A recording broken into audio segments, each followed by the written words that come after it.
Saudara, kita harus lebih bijaksana. Kita melihat seorang Musa adalah gambaran orang-orang yang keras kepala. Sebenarnya Tuhan sedang mau memanggil mereka untuk pakai mereka dengan misi yang khusus. Tetapi terkadang manusia kadang menutup diri. Terkadang manusia kadang mempunyai banyak alasan untuk bilang, Tuhan tidak, saya tidak mampu. Di sini Musa bilang bagian yang kedua, utuslah siapa saja yang kau utus. Jangan saya, jangan sekarang. Cari orang lain sudah Tuhan. Kenapa harus saya terus? Kalau yang bilang-bilang begini itu dasarnya dia malas. Tapi dia hanya menutupi kemalasannya. Dia bilang begini, begitu, banyak alasan. Bilang saja saya malas, sudah selesai. Kalau manusia mungkin dia merasa kecewa, tapi Tuhan tidak kecewa. Tuhan hanya sedih melihat sikap daripada seorang Musa. Padahal Tuhan punya visi dan misi besar untuk dirinya demi penyelamatan bangsa Israel. Tuhan punya visi dan misi besar dalam diri saudara dan saya demi memberikan masa depan yang begitu bergemilang. Tetapi kita kadang menutup diri. Kita kadang bilang, cari yang lain, suruh yang lain, kasih tahu yang lain, perintahkan yang lain. Saya sudah bosan, saya sudah jenuh, minta maaf, saya capek.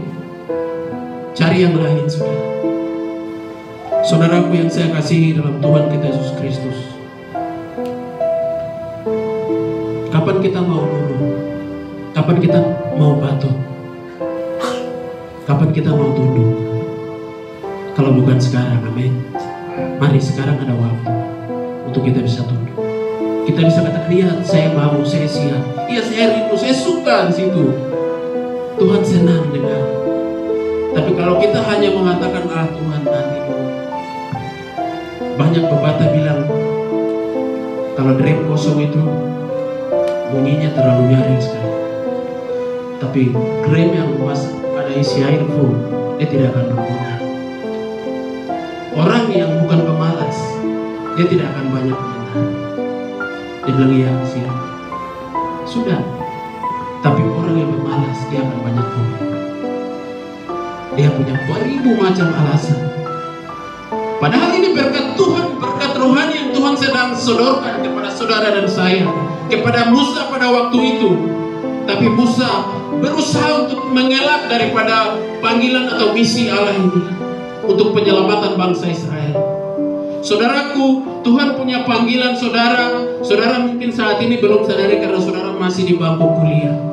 Tetapi ketika saudara setia melayani di tempat ini, di mana saja saudara pergi, ketika saudara pulang, saudara akan menemukan misi Tuhan. Tapi syaratnya, saudara harus mau melayani Dia.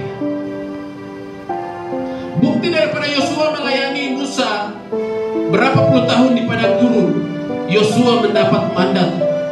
Yosua dapat kepercayaan dari Tuhan untuk membawa bangsa Israel masuk merebut tanah Kanaan. Bukti daripada saudara kalau melayani dalam hal rohani, memberi makan terus makanan rohani dalam diri kita, dalam tubuh kita, maka kita akan menikmati dan kita akan diberikan kepercayaan untuk menikmati hal-hal yang besar. Amin. Amin.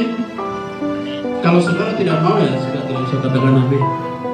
Saudara mau diperbudak terus begitu, ya saudara mau diperintah terus, silakan.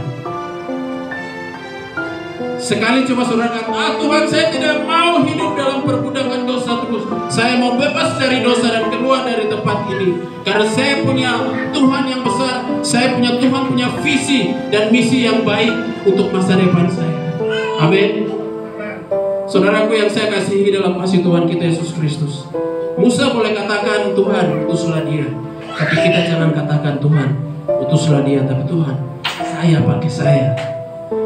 Lebih bagus saudara bawa diri untuk melayani Tuhan. Amin. Jangan saudara disuruh. Lebih bagus saudara inisiatif untuk melayani Tuhan. Jangan menjadi manusia robot. Kalau robot ya arahkan dia ke kiri, tenis tombol kiri, kanan, suruh dia tunduk, suruh dia ambil ini, dia ambil. Karena ada yang kendalikan, tapi kita manusia bukan seperti robot. Jadi mari untuk melayani Tuhan, inisiatif. semangat, bergairah. Ya saya Tuhan. Kalau dia tidak mau saya sudah. Kalau dia tidak sempat saya sudah. Amin. Saudara, saya kemarin pernah bilang, kalau kita sudah tua, sudah suntuk, bahkan kita sudah terbaring di tempat tidur, tidak bisa jalan lagi. Bahkan selama masa muda, selagi kita masih berjaya, kita tidak melayani Tuhan. Di posisi itu kita akan mengalami yang namanya penyesalan. Karena orang udah di situ, sudah tua, suntuk, umur, sudah terbaring di tempat tidur, pikirannya kapan saya mati. Saya mau mati tapi saya belum melayani Tuhan. Kira-kira saya masuk surga atau tidak? Menyesal itu datang di kemudian hari. Jadi sebelum kita menyesal, mari, selagi saudara masih kuat, mari kita melayani Tuhan. Amin. Selagi saudara masih mampu, mari kita melayani Tuhan.